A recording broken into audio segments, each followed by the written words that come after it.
Rise Up See Red podcast, all about the Arizona Cardinals and the NFL, featuring insider and outsider perspectives. Enjoy the best hour of Cardinals talk on the web.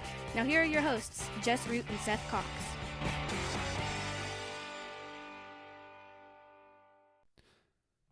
Hello, Arizona Cardinals fans, and welcome to the latest edition of the Rise Up See Red podcast. I'm your host, Jess Root from CardsWire.com, the USA Today NFL wire site that covers the Arizona Cardinals.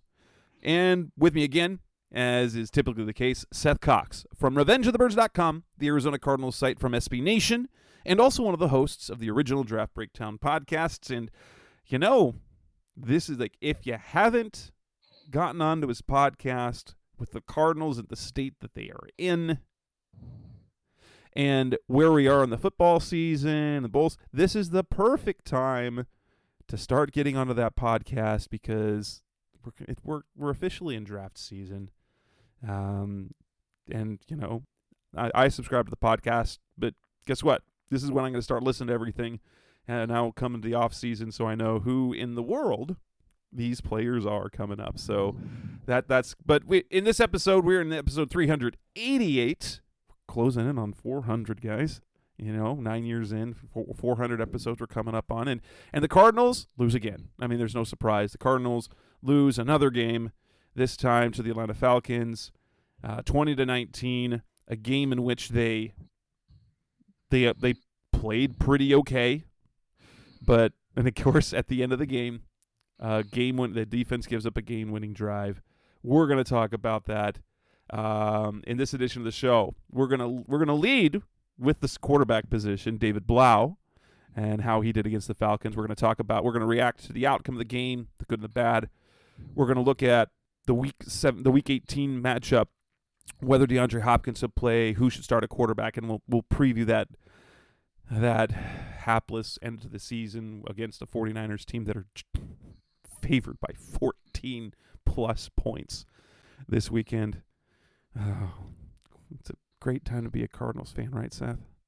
Yeah, 14's a lot, man. That is so much. That's like Bills against the Texans type of line.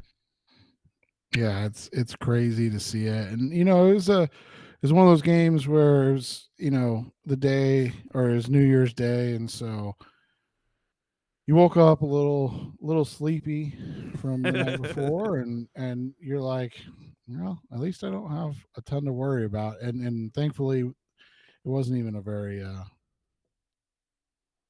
it wasn't a very newsworthy game. It was great to see Trey McBride catch his first touchdown pass. I mean, that's always fun.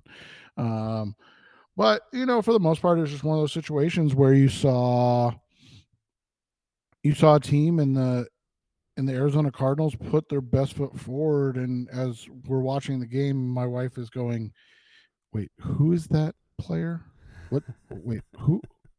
That was a ragtag bunch of players that they had playing when you had David Blough at quarterback. This was kind of the lineup. So they had David Blough, Corey Clement playing most of the plays at running back, and Andre Bocelli getting significant snaps at receiver. You have Christian Matthew and Jace Whitaker playing almost every snap in the game. No Budda Baker, no Zach Allen. And it was this team is down two. This is definitely this is a minor league team as how it's there set up right now. But let's talk about David Blough. And after we seen Colt McCoy. Colt McCoy was kind of a surprise. If you want to get conspiracy here, it almost feels like the Cardinals wanted to find an excuse to get another quarterback, because Colt McCoy came out of concussion protocol last week, cleared it Wednesday. He practiced Wednesday and Thursday, and then Friday experienced some concussion-like symptoms, and so he didn't practice. And then David Blough, with basically 1 day of practice, was called upon to start. Apparently the Cardinals saw enough from Trace McSorley against the Buccaneers. They're like, okay, it's Blough's turn. And then the weird thing is, then on Monday, because McCoy had concussion-like symptoms, but didn't go back in concussion protocol. So that's the part that's kind of weird about everything. But David Blough, a guy that'd been with the team very, very little amount of time. What about 3 weeks he'd been on the roster? I was mildly impressed by his play against the Falcons. I will give this caveat that he didn't have as tough an opponent as McSorley did. The Falcons are a bad defense. Tampa Bay has a really good defense. And so it was not apples to apples, but you still liked seeing the way that Blough handled himself, right? Yeah, and I think that's the difference in a guy that's been in the league a little bit and had some minor success in the league, and versus a guy who's still trying to kind of find his way in the league. I mean, you look at Blough. He's now started 6 games. Yeah, he's 0 for 6, but like he's had some moments. He's 0 and 6. Excuse me. He's had some moments in the league. McSorley's been in the league, the same amount of time, and he started 1 game, and so that's kind of the difference when you're talking, being in the league, starts, opportunities. It shows, and like you said, it wasn't an apple to apple in comparison of opponents outside of that they're from the bad NFC South. But there is the apple to apple of like it just seemed like Blough was the better quarterback. It did. It just he made better throws. He did not seem as rattled. He had a really cool demeanor about him when he played, and oddly enough, for a guy that had been on the roster only a little amount of time, he seemed to handle himself. He just looked competent, which when we watched McSorley against the Bucs, there was a lot of he wasn't terrible, but he wasn't good. He also missed a lot of gimmies, which that was it too. It's like Blough, you were impressed with his arm, you were impressed with the throws that he made, and the way he handled himself, and you're like, I don't get too excited, but one, it was against a questionable Falcons defense, but you look at how he played, and you think that you have a little something with him on the roster, right? Right, and that's the thing is that you're looking into either a backup or a like he's a lock for the number like he's the back he's a lock for the number 3 on the roster, or the number 2 till Kyler's healthy. Right, or a short-term starter. So you want to see more of what you have in him over a guy like Trace. And quite frankly, I was texting you guys this too. I with Colt's age and unfortunate injury history, which is basically every time he starts, he ends up with some sort of an injury. Nicked up in some way. Is Blough that bad of an option? And that's what you kind of have to look at right now.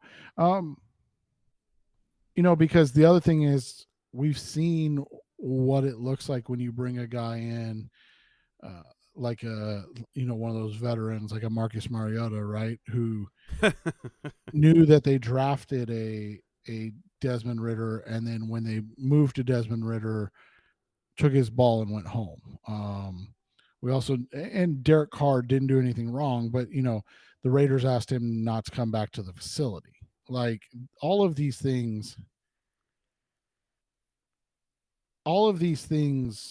matter in the scheme of the organization in the locker room. So you have to have a guy that understands what his role is. It doesn't mean that he plays poorly, but he understands that unless he's,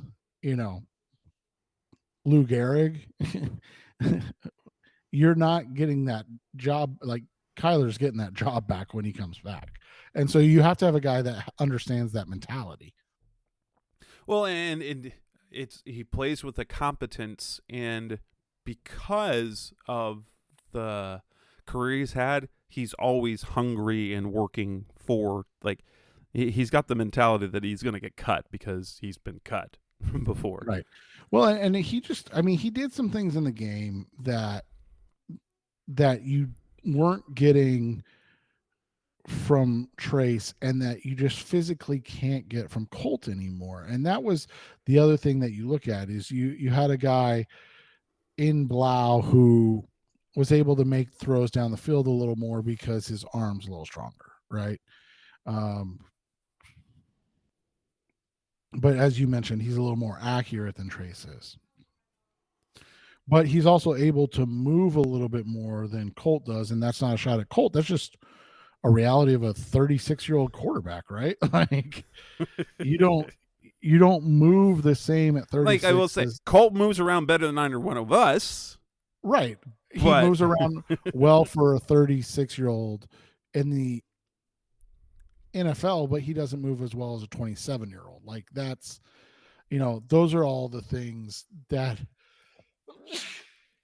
matter in that. And so, when you look at it, I think it's just I'm not going to say like, oh, David Blough is just a better quarterback than Colt McCoy, but I think he might give you something more with what you're working with at this time, unfortunately. And that's, again, not a shot at Colt, but if you're working with an offensive line that can't block and receivers who are best being utilized, in outside and down the field,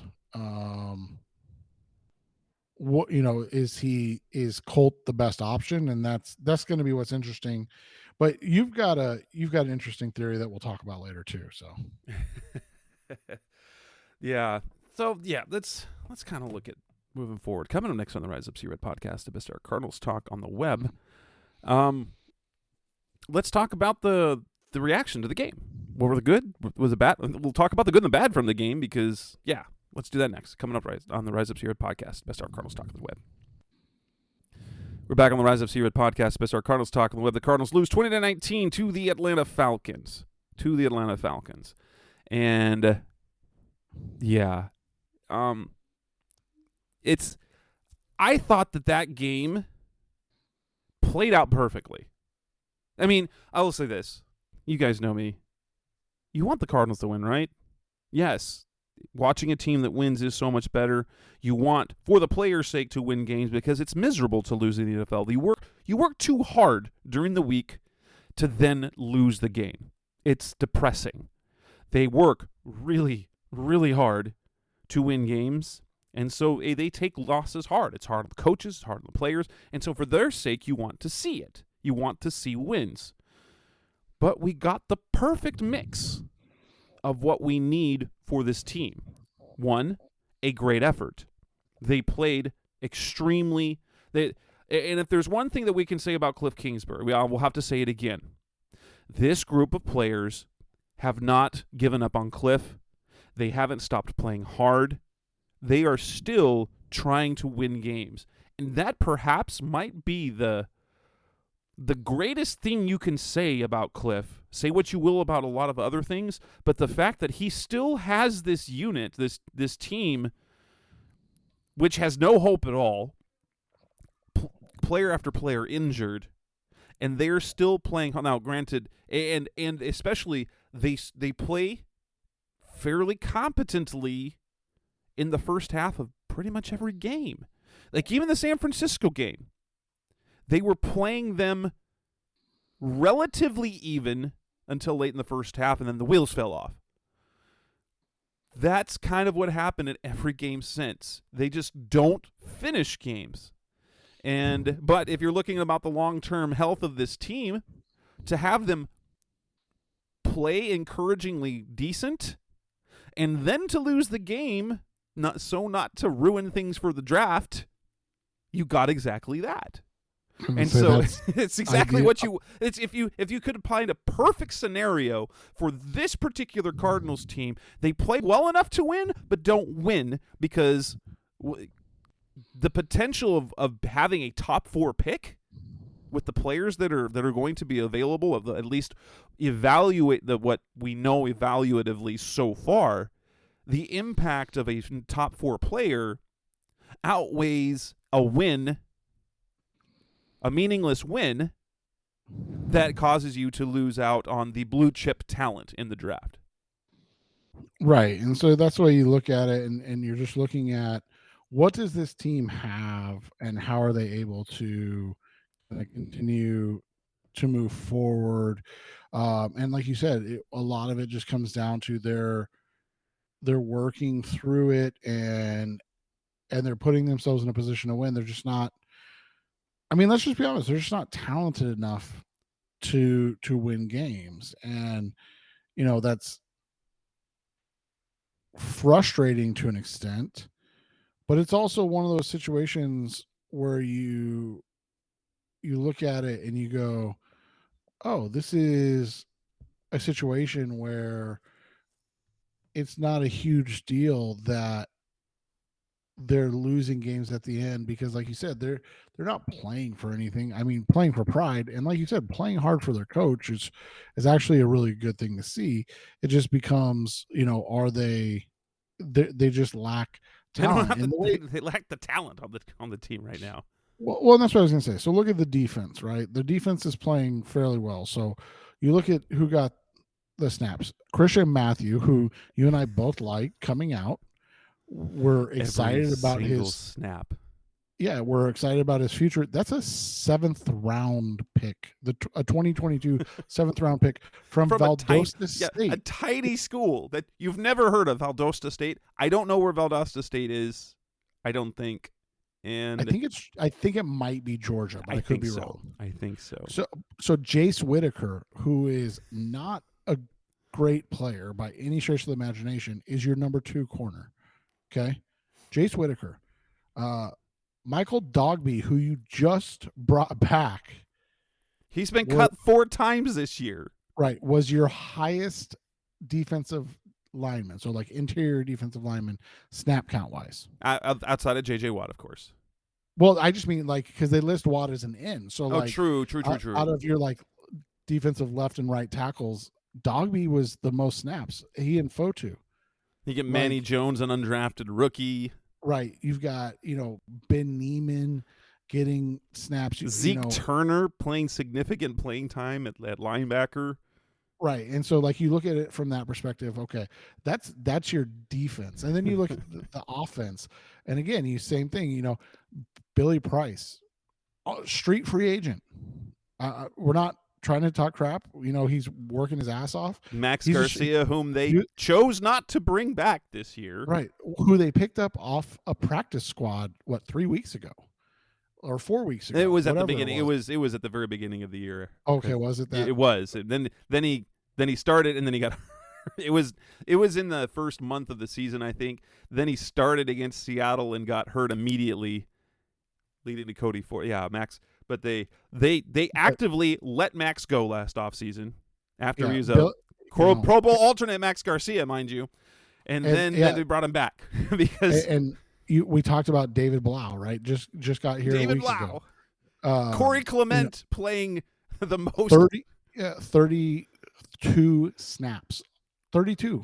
Andre Bocelli playing 35 snaps. I mean, this is just it's a mishmash of things, and you look at it, and we're okay with Josh Jones playing, but he wasn't the starter, right? The only starters they have right now are Will Hernandez, who just came back 2 weeks ago, and Kelvin Beachum, who can barely walk. I mean, you have to tip your cap to Kelvin Beachum that he's even out there playing, because realistically he shouldn't be.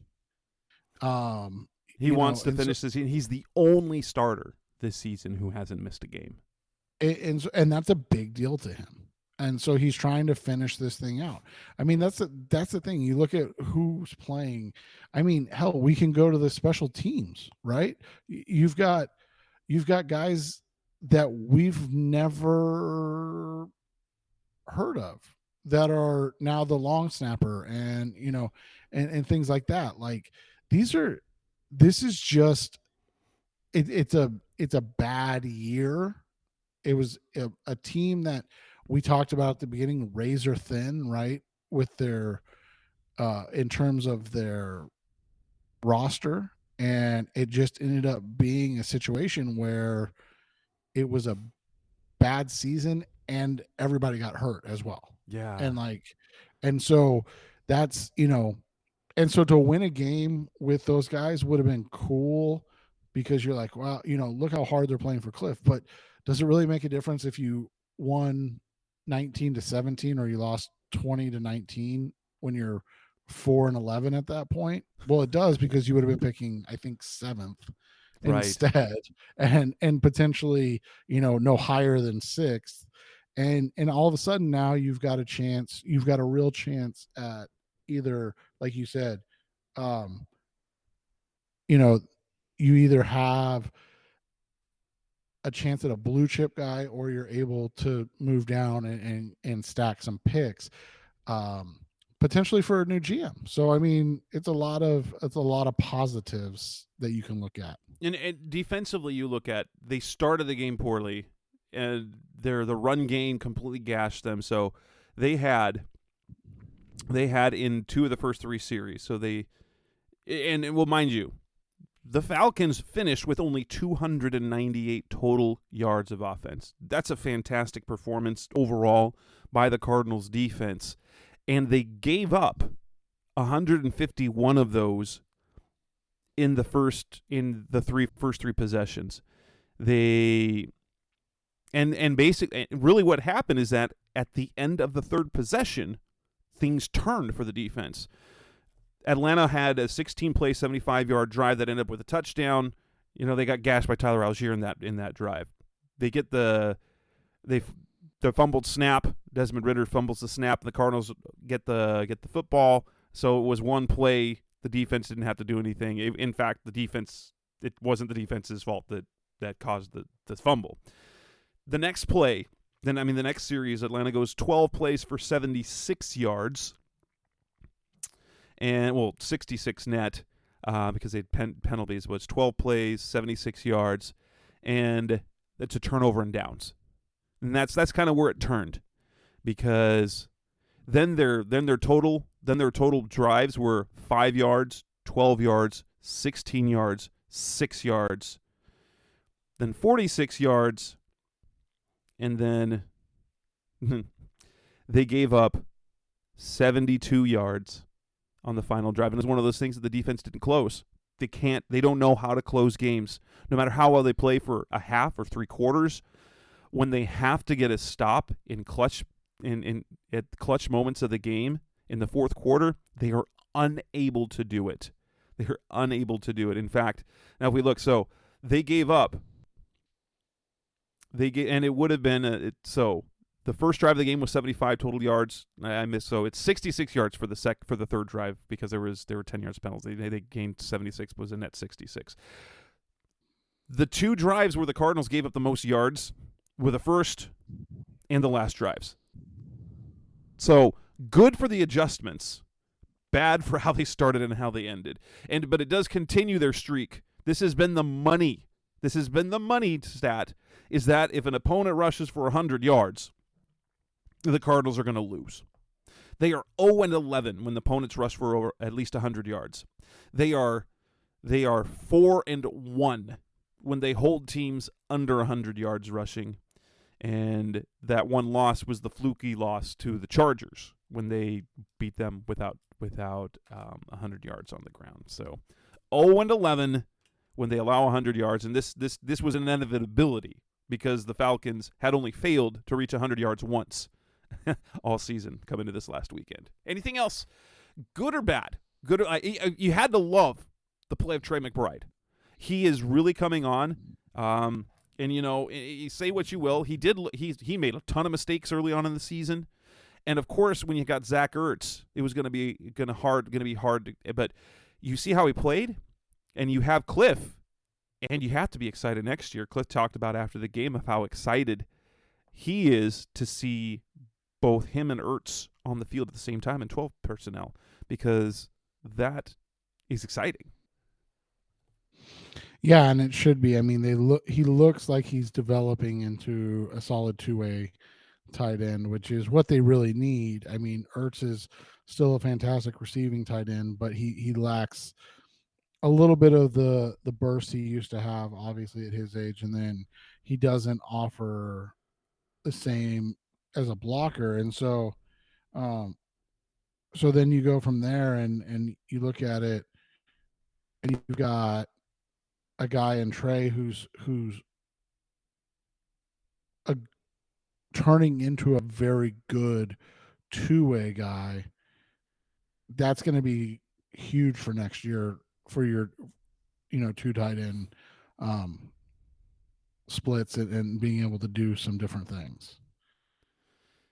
Anything else? It was interesting to see. I mean, it's cool to see Matt Prater for the most part do really well. People always ask why teams don't move on from like long snappers, kickers, punters, etc. Because they get into routine. You change anything and it changes. And you have to say this: Andy Lee did a masterful job for the most part of adjusting for Hunter Bradley's less than ideal low snaps. And to go 4 for 5 like Prater did with Hunter Bradley, and the one miss, you could tell the snap affected things, the snap and the hold affected things. We saw what Prater was last year when one part of the battery was out. He was atrocious. And he nearly had the game-winning, he had the game-winning field goal that the Cardinals gave up another game-winning field goal after that. Right. And so, it was good to see him. Yeah, I mean, I thought we mentioned it. I thought Christian Matthew played well. It's cool to see JJ continue to get sacks. 10.5 sacks on the season's cool. That's a cool stat. That is nice. He was a problem. Desmond Ridder, I will say this. Desmond Ridder did some really veteran things on the field. Yeah, and he moves well, man, and that's what, is impressive for him. But, they're in a situation where they don't know what they're going to do, so who knows what's going to happen there. All right, coming up next on the Rise Up See Red podcast, it's our Cardinals Talk on the Left. Let's move past the game and move kind of looking ahead. We've got DeAndre Hopkins with an injury. He didn't play on Sunday, might not play this week. We'll talk about him coming up next on the Rise Up See Red podcast. We're back on the Rise of See Red podcast, Star Cardinals Talk on the Web. DeAndre Hopkins had a knee tweak. He had a knee issue on Friday. It was his surgically repaired knee from the year ago. And so he was held out of the game. And Cliff was non-committal on Monday about whether Hopkins would play. This is an interesting thing because there are whispers. Obviously, you've got his contract. You've got his age. And you've got whispers that he wants out. So if we look at the game this week, what are the pros and cons of him playing in the season finale? I mean, pros is the obvious that he's the best offensive player you have still. Cons being if he gets hurt, you're just on the hook for him next year and he's probably not going to play. Super cons being that if you don't play him and he wants out, you're basically go playing into the fact that Cliff has no control, right? that there wasn't a knee issue. I mean, nobody's going to ever address it, but there probably wasn't a knee issue, and instead he just didn't want to play for the Cardinals anymore and quit. And I don't know, man, that's a tough one. That's a really, really tough one. Here's my thing, if guys don't want to be here, this is a hard thing to say and understand, but if guys don't want to be here, then just, then that's one of the things you got to get out of this locker room. And If I've never had an issue with DeAndre or his work or anything like that, but at the same time, if he doesn't want to be here, then I think while he definitely is the best player on the team still, at least on offense, you probably need to move on and see if that helps this situation. I don't know if it will, quite frankly, but we've seen the good and the bad, right? We've seen what's going on in Kansas City. We've seen what's going on in Miami and Las Vegas. Um, these guys and Devontae Adams and Tyreek Hill, they got their money, which is what they wanted. You look at Tyreek, he's putting up numbers that we've really not seen in a while. And you look at Devontae, he's having another, great season, leading the NFL in touchdown receptions. They both got paid, and they're both on worse teams. I mean, it that's the thing, is like, for a lot of these guys, and I'm not saying this is DeAndre, I'm not saying this is Devontae, I'm not saying this is Tyreek. I kind of am saying this is Tyreek. A lot of these guys don't necessarily care about winning Super Bowls. They do care about what their Hall of Fame numbers look like at the end. And the fact that Tyreek already has a Super Bowl and now he's putting up these astronomical numbers, that makes a huge difference, for him. And then, like I said, I mean, if you're Devontae, like, how unhappy did you have to be to want to go away from Aaron Rodgers, unless he's just that big of a, D bag to deal with? Like, you're talking about one of the 10 best quarterbacks of all time, and you're like, nah, I'm gonna go play with Derek Carr, who's not a bad quarterback by any means, but, like, really, I mean, he's not Aaron Rodgers. So I don't know, man. Like, it's tough, but if a guy doesn't want to be here, and if that's what it is, truly, and we have no reason to think it is with DeAndre. I mean, he's played through a lot. We've known about the leg issue the whole time. Then then I think it's best for everybody involved if you move on, unless you bring in a coach that he's excited to play for, and that's a conversation we will have next week when Probably we know next week. yeah, when we know if they're moving on from Cliff. Exactly. I think unless the knee checks out like he's 100%, I don't see any pros to him playing, because you would hate for the knee to get a little worse, which makes him untradeable. And his contract already makes it really tough for the Cardinals. Absolutely, it does. He's going to be a hard trade to begin with. Jess and I were doing the number crunching, so you don't have to. Trading DeAndre Hopkins will literally only save them $8.1 million.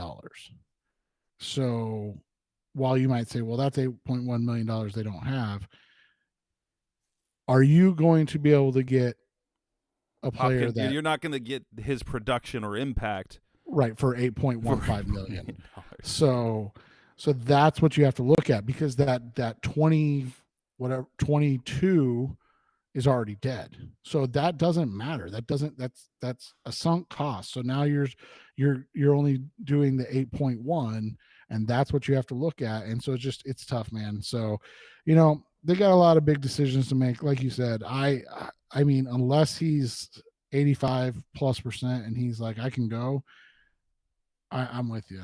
You can't put him out there, because you can't risk anything that has you losing him for a year or losing any ability to move on from him if you absolutely need to. Yeah. So yeah, playing, especially, and then we look at if we also look at the context of this game, not that Hopkins is going to make the difference, but you have a better chance of winning a game against the San Francisco 49ers with DeAndre Hopkins than without him. And as much as we would love to see the Cardinals upset the 49ers, we don't want them to be the 49ers at this point. It would be a wasted. It would be fun to see, but then it would be, especially when we're looking at the Cardinals have a chance.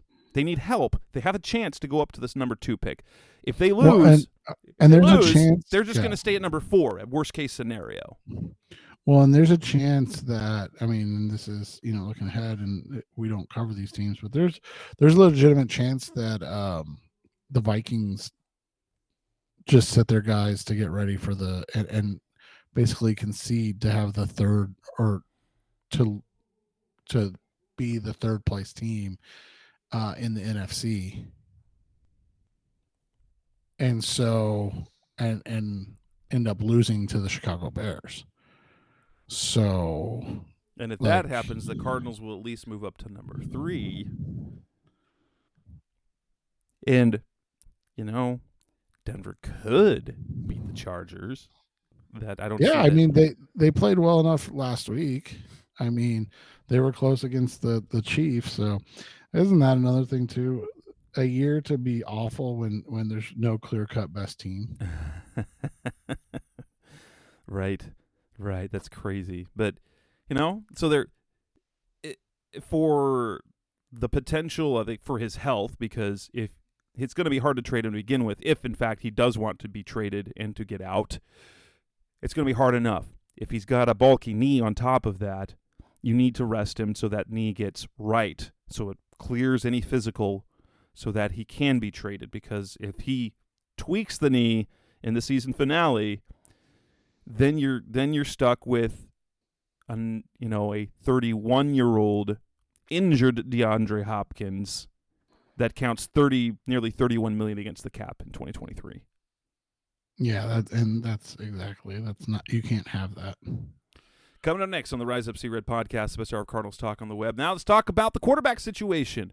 Aside from Kyler Murray, the quarterback position's kind of up in the air. Who's going to start? Who should start? That's coming up next on Rise Up See Red. We're back on the Rise Up See Red podcast, best hour of Cardinals talk on the web. The Cardinals have one game left. Kyler Murray obviously can't start. He just had his surgery on Tuesday. And Colt McCoy, oddly enough, how he was not in concussion protocol after he had concussion systems on Friday. Colt McCoy could start. David Blough could start. Trace McSorley could start. Let's talk about who we think will start and who we should start. So, if based on what you know right now, based on what you think right now, who do you think will be the starter this week of those 3? McCoy, Blough, or McSorley? I think it's going to be Blough until we hear that Colt is okay. And the reason I say that is only because we know San Francisco is going to bring their A game. They're playing for the 1 seed. So we're not going to see no Nick Bosa. We're not going to see no Fred Warner. We're not going to see their amazing defense take a step back, because they want to win the game. They want the 1 seed. They would like to not have to, play in that first round game. So I would start Blough just because he's the biggest, most mobile, most healthy of the 3. But I do think if he's able to, they'll still start Colt out of kind of reverence and respect to him.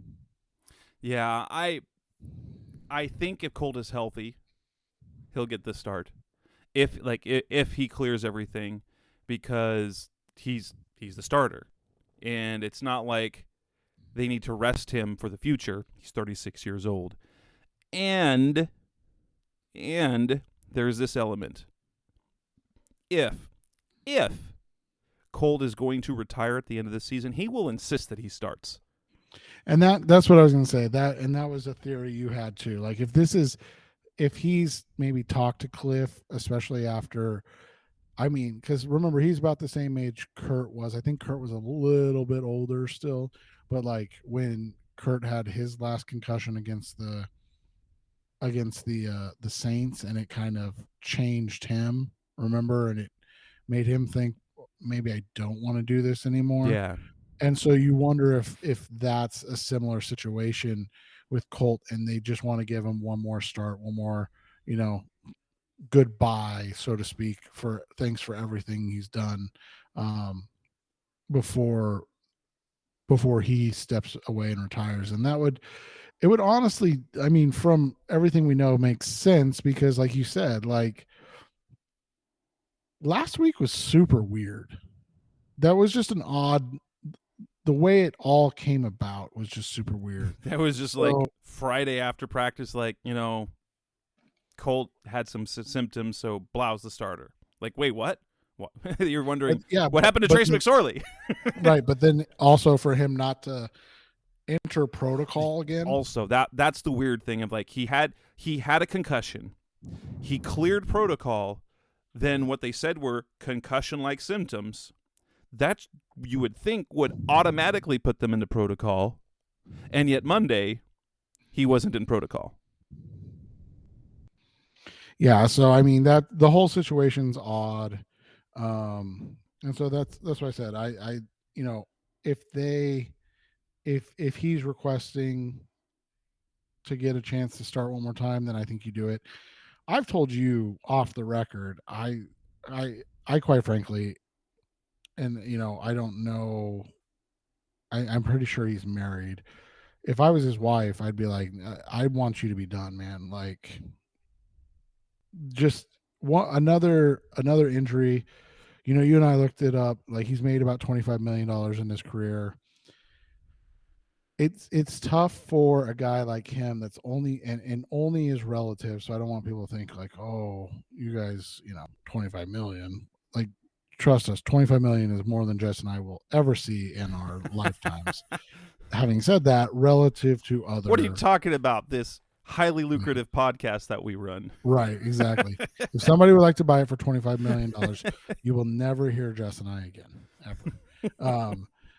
But yeah, like, you look at it, could he be back? Because 3.75 is quite a bit of money for a right. guy Like you and I were talking before the show, tied with this year. Those are the two highest paid years he's had in the NFL. And so, like, it just makes it tough, man. I hope, because I've said all along, I love Colt McCoy, the quarterback, the guy he's been since he was at Texas, but like his body was clearly just not built for the NFL. And the fact that he's had a 12-year career, he's started a ton of games, he's had success, and he's so respected, I think says more about Colt than it does anything else. But like at the same time, it's like I don't think this guy knows when to say enough is enough for himself. And we've seen that. Like, he gets up and wants to try to play again, and that's just, I mean, sometimes somebody needs to protect a guy from themselves. Yeah. I would personally, now, if taking the Colt McCoy thing out, like if he's going to come back next year, then now the right thing to do is to have Colt start. But wouldn't you like to see another start of David Blough, especially because the Cardinals over the last couple of years they've picked up on a trend, and that is their third string quarterback they swap out. They swap out their third string quarterback and basically get a head start on some player evaluation in practice, so they don't have to. So they know something about that player before the offseason. They can decide to bring him back. Last year, a few weeks left in the season, they cut Chris Streveler and signed Trace McSorley. They had seen enough of Streveler. This year, they signed. Now, granted, it was motivated by the Kyler Murray injury, but I'm not 100% sure if had Kyler still been healthy. Guess what? It's very possible that they could have cut McSorley and signed David Blough anyway. to give him some practice reps on scout team during the week, kind of get him acclimated to the system, do a little evaluation, taking aside, is this a guy we want as the third quarterback on the roster? But the way he played against the Falcons, now granted, again, Trace McSorley was playing against a good Tampa defense. Trace McSorley, David Blough playing against the Atlanta Falcons defense, which is not great.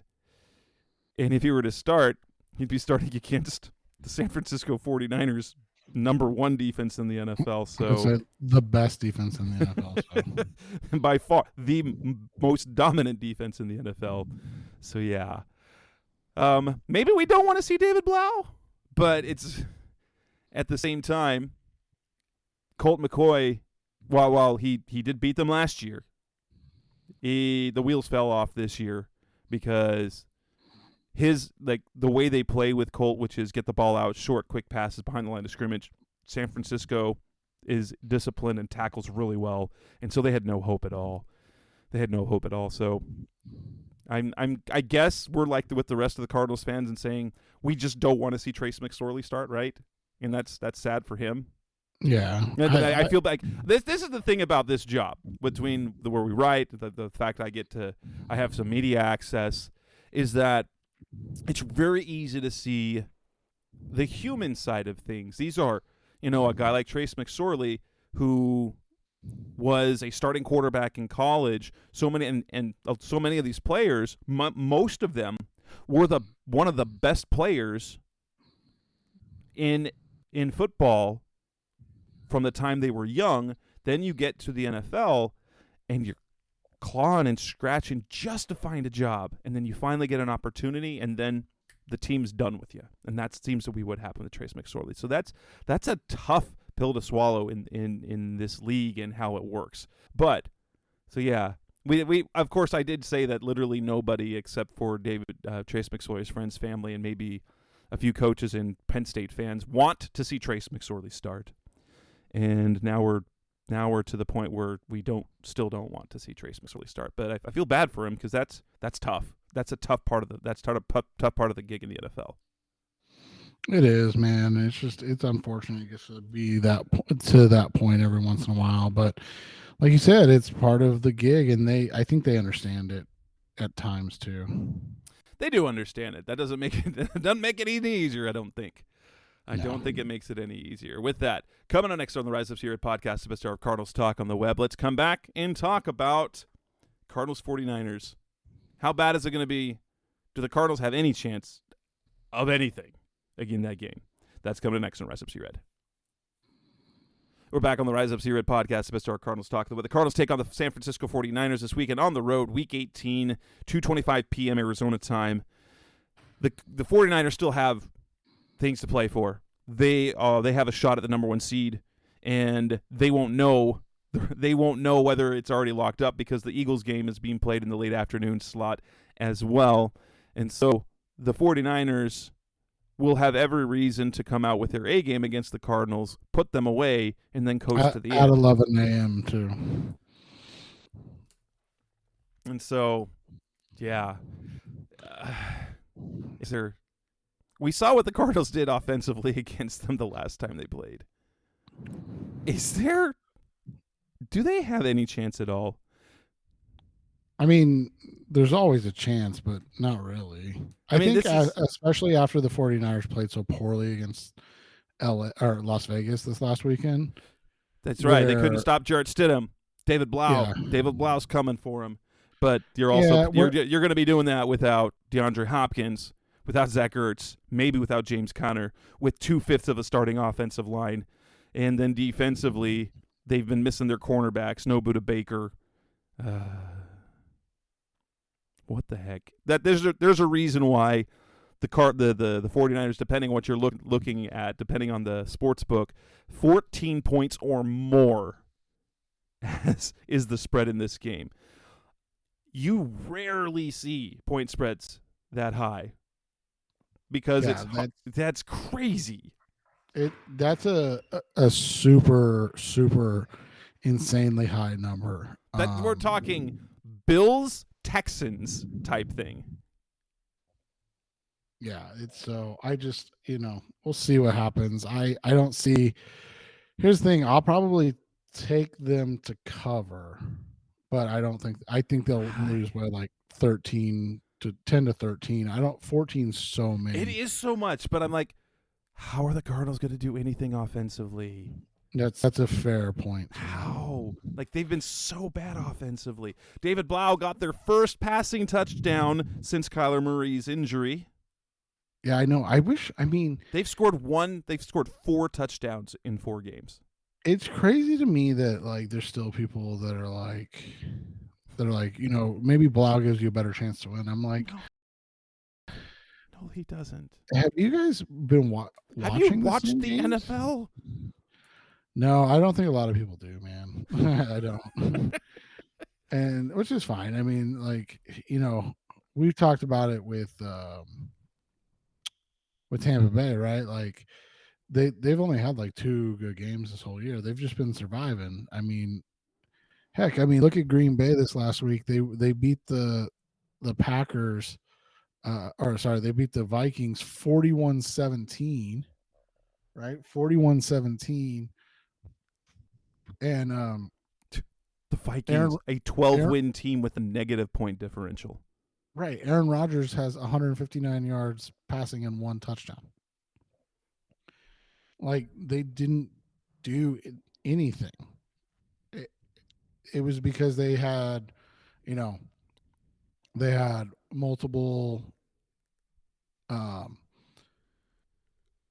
defense special teams touchdowns, and they were able to like get the ball in short fields and do things like that. But it's crazy to think that there are people that are fine with the product on the field, or don't think that like they didn't see something better 4 weeks ago or 5 weeks ago before Kyler got hurt. So it is what it is. But like this week, like you said, it's tough to see it, man. With Blough, without DeAndre, with potentially without Connor. I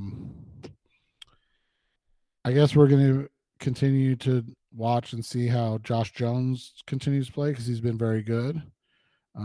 I don't know what the plan will be long term for him. Are they going to move DJ Humphries to the right side where he's failed, or are they going to give chance? I think they are prepared. They're prepared to put Josh Jones over right tackle. It's got to be the case. Yeah, and so it'll be interesting to see how this goes. But yeah, for the most part, I mean, this is the means to the end of the season, and you're just patiently waiting to see the outcome and see if they get through this as healthy as possible and ready to kind of and I think we're kind of all just waiting to see what next week holds, right? I want to see the Sunday evening email press release that they have. So I think you and I should get a thought out there before anything happens, and we're not talking about anything inside. I don't think we don't have any inside information. We're not breaking news or anything. So let me ask you this: if they fire Cliff next week, who are the acceptable replacements for you? Like, who would you be like, okay, at least I can respect that move? That's a tough question. Obviously, the big name is Sean Payton. That's one that moves the needle, right? He moves the needle. Jim Harbaugh. Oh, yeah. Jim Harbaugh's good. But I don't like. Who do you do? Do you do one? You get a coach who's had experience? Do you have to go that route this time? Or do you go the coordinator route? You definitely don't go the college route again, because that was out of pocket. and a bold move that the Cardinals did in 2019. But yeah, it feels like if you're going with someone unproven, I honestly can't think of another guy I'd want. You Sean Payton, Jim Harbaugh move the needle. Other than that, I'm like, are they they're less proven than Cliff at this point, because Right. you're getting somebody's coordinator position or retread that's failed. Well- Cliff at least before this year had his teams improve each year, even though each end of the season has been bad. Well, and you think about it too, like Mike McDaniel. I mean, he was the hot guy, and Miami had one of the biggest end of the season failures we've seen in a while. I mean, they were 8-3, and now they're 8-8. Like, would you be okay with like a Frank Reich? Would that be enough? Okay. Or I thought the Cardinals should have hired Frank Reich in 2019. I think you and I both did. So, but like, would that move the needle, or would you? I don't think it moves the needle, especially since he was replaced in Indianapolis by Jeff Saturday. So and may actually be their coach next year too. Now I will say this. I really like Jeff Reich. I believe he has the pedigree to, like, he's been with a number of coaches. He had success, but then things kind of fell apart. It does feel way different than, say, the Adam Gase rumors that the Cardinals had back in 2019, where, like, why in the world, like, he was literally just fired. Why in the world would you hire him? And we saw that worked out. And it didn't work out at all. So I can understand that a head coach that's just fired doesn't seem like a good candidate to hire. But then again, it was the Colts, and they look awful. But they might be a nightmare as well, right?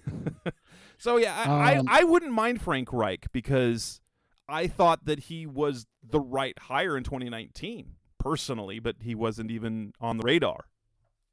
Well, and that goes back to what we talked about before: are these guys are they going to have a shot at these guys? Right? Like, is that something that happened because Frank Reich didn't want to come here? And we're just speculating. I mean, we knew Eric Bieniemy didn't want to come here, and then the guy that ended up in Tennessee, that offensive line guy, I can't remember his name, that was with the Steelers forever, but yeah, he didn't want to come here. Mike Mularkey, so I'm just going through the big names this offseason. So like Lou Anarumo, the DC from the Bengals, I don't think that moves the needle too much, right? No. And then we talked about it. Bieniemy's probably not coming here. He's already turned it down before. Ken Dorsey. Nothing. Nobody excites me. A guy, the Broncos defense coordinator, Ahiro Evero, Leslie Frazier, John Gannon, the DC from Philly. So yeah, I mean, Harbaugh, Peyton. I mean, the rest of these guys, I don't know. Kellen Moore. I mean, doesn't that seem kind of lateral? Yeah, right. Like Kellen Moore, is he anything more than Cliff Kingsbury? Is he just Cliff Kingsbury? Like, basically, he's the same guy. You think you can bring back Steve Wilkes? No, that he wouldn't even come here. No, I know. No way. No way. No. But yeah, I mean, so that's the reason I want to talk about before. So I don't think you and I are vehemently opposed to Cliff being fired. it just needs to make sense, and we want to make sure it makes sense of like you're moving up and not just another Cardinals lateral coaching move to have a different coach, right? Like to Right. bring in a different guy, and so And the that's fact that just if you watch the Cardinals play the last several weeks, aside from the second half of the San Francisco game where that game got out of hand, the effort there were effort problems. I'm not even saying like the one they picked on was the Antonio Hamilton thing. He said he thought the Kittle was going out of bounds, and so he gave up on the play. He stopped, but the effort didn't seem to be there. But that was a miserable game. That you're getting beat down by that much. It's really tough. But since that game, the effort level has been tremendous. They just are bad. That's what it is. So they are playing hard enough. They're just not good enough. And is that the result of Cliff's coaching? That's what's hard, because he's clearly getting the players to still perform and get up for these games, and that might be the greatest trait. Compliment you can give him, right? And that might be like, because going into this weekend, there is no way that Michael Bidwill does not know whether he's firing Cliff or not.